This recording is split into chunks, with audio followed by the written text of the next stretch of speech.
Hey, guys, we are back with another recap today of Scissors 7. We open up with Chairman John, who entrusts her valuables to the Miracle Doctor to save Red Tooth. The Miracle Doctor can only extend Red Tooth's life for 7 days through a special technique.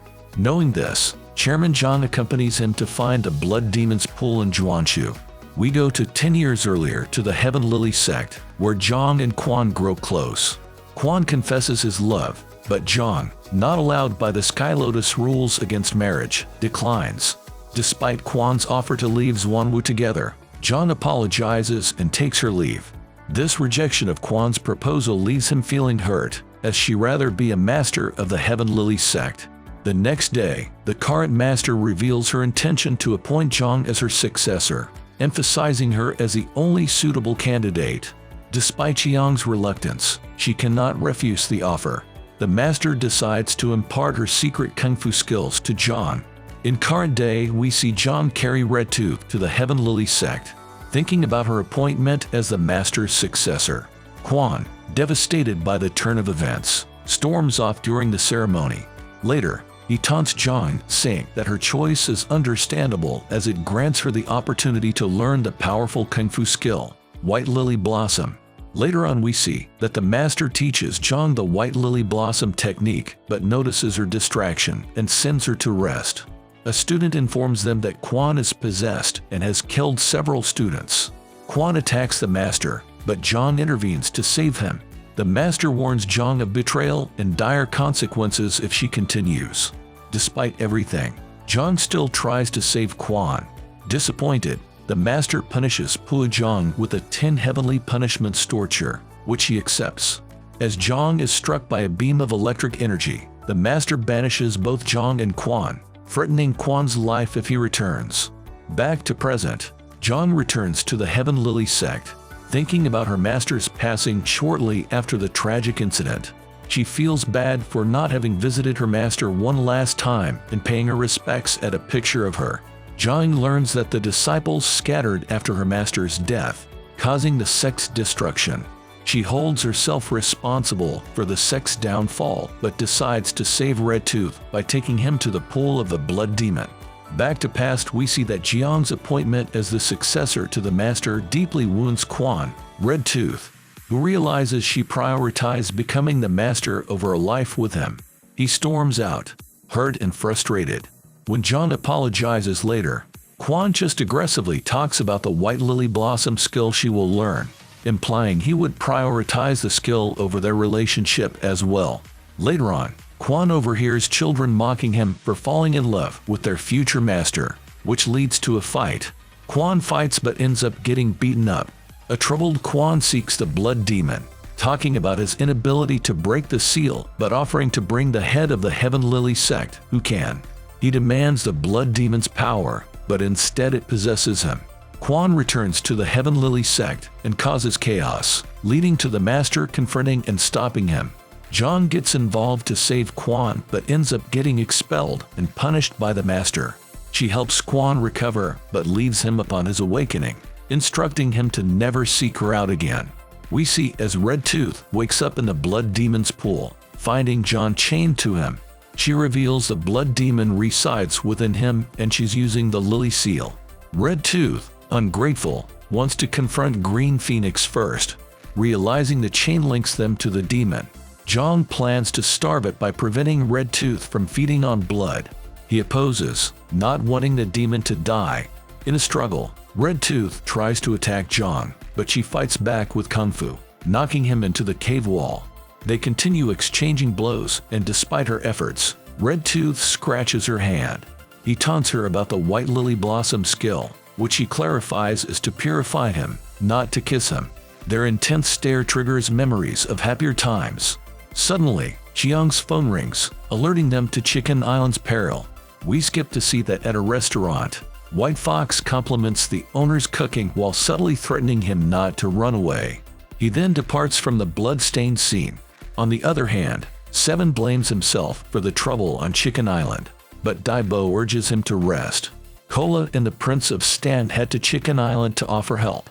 Back on Chicken Island, the animals outside Seven's salon hatch a plan to confront White Fox. They try loud music, but White Fox destroys the guitar with his powers. When the animals attack, White Fox fights back, causing most to flee, leaving only Meow Kitty and Mad Bark behind. We see that the miracle doctor advises Seven to rest longer despite his rapid healing, noting multiple old, unhealed wounds and 3 toxins within him: Love Flower Poison, Dark Frost, and Drunken Dream. Drunken Dream erases memories and has persisted in Seven for a long time, requiring great internal force to remove. Later that night, Damned Hua brings food for Seven, leading to a discussion around a bonfire. They agree to begin a ritual, and Damned Hua asks Seven to undress, reluctantly complying with Doctor and Daibo present. As this is going on, we see Xiao Fei returns the 1,000 demon daggers to Seven as they prepare for the healing process. Daibo confesses to Seven, admitting his selfishness in keeping Seven from recovering memories to maintain their current relation. Encouraging Seven to get his memories back, Daibo steps aside. The doctor initiates the healing process through acupuncture, triggering flashes of cool scenes and a mysterious voice for Seven. We skip to see that on a bright new day, White Fox wakes up on Seven's terrace, realizing Seven is absent and decides to resume his killings.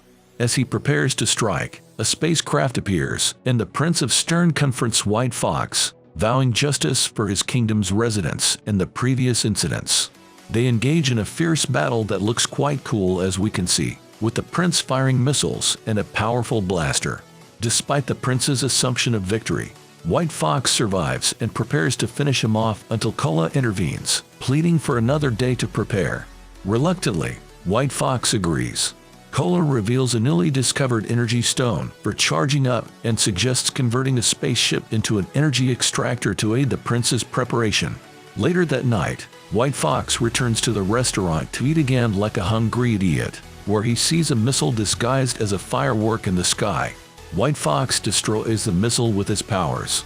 Prince transforms the space shuttle into a robot and attacks White Fox, who fights back by blasting parts of the robot, including the prince's bionic arm. As White Fox prepares to deliver a final blow to Prince, he finds himself stopped when Kola grabs his hand. Sensing an opportunity, Kola signals Prince to attack. In a desperate move, White Fox releases an energy wave, causing Kola to be thrown back, and fires an energy point at her. In the middle of this destruction, Prince takes part to shield Kola from White Fox's attack. White Fox manages to destroy Prince's armor but finds his attempts to harm Kola not working, as his hand is redirected by Lizard's invisibility and tongue manipulation. Lee's diversion allows Ichiro to launch an attack, but he fails to strike White Fox effectively. In retaliation, White Fox hurls Lizard at Ichiro, making him pass out. Despite their efforts to evade, Lee ends up crushed under the rubble when White Fox attacks with an energy point. With Ichiro overwhelmed by fear, White Fox moves to finish off Kola, prompting Ichiro to attempt a strike.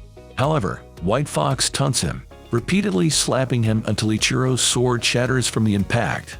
As White Fox prepares to kill poor boy Ichiro, Dear Girl creates multiple illusions of herself, while Bear Girl charges in but somehow ends up taking Dear Girl down.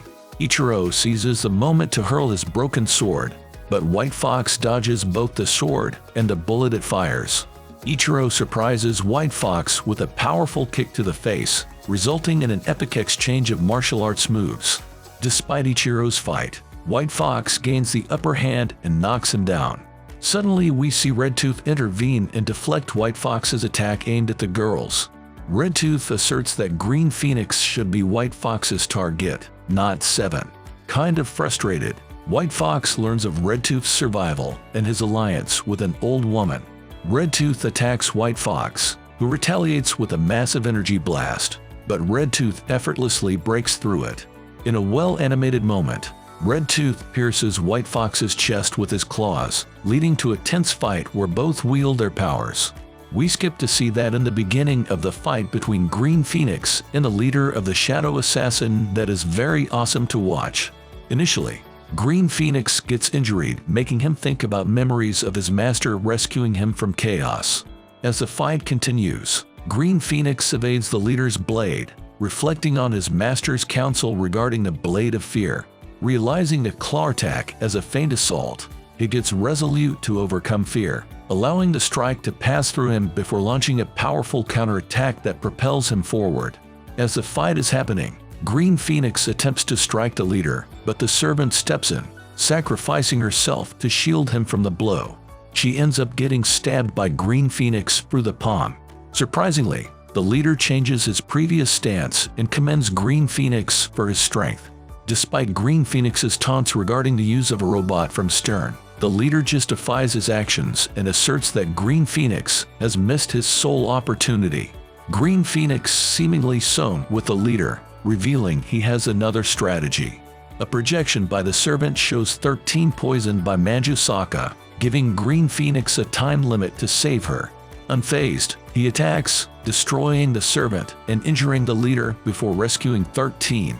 On his way out, he encounters Manjusaka, who offers to cure him in exchange for a kiss. Instead, he escapes, later explaining his actions to 13 and promising to teach her the powerful Green Cloud Spring technique. Later on, we see that Green Phoenix realizes that 13 struggles to learn the Green Cloud Spring technique due to her familiarity with the Twin Blade faction. He decides to send her to another instructor before dealing with the leader alone. Along the way, Green Phoenix faces multiple shadow assassins, reflecting on his own character through a flashback. He thinks back about his misjudgment of human relationships, when suddenly, Manjusaka blocks his path, initiating a fierce battle. Shimon joins the fight with a powerful attack, causing widespread destruction. Despite the onslaught, Green Phoenix fights back, launching his sword at Shimon while engaging in combat with Manjusaka. In the midst of the chaos, Green Phoenix and Manjusaka exchange fatal blows, leading to both of their downfalls. As Green Phoenix lies wounded near death, the leader approaches him, making him remember about the past where young Green Phoenix questions his master about risking his life for others. His master emphasizes that life cannot be predicted like a game of Go, highlighting the unpredictability of human existence and how complex they can be. So that is it, my friends. We end out recap of the great series Scissor 7. Don't forget to like and subscribe for more recaps in the future.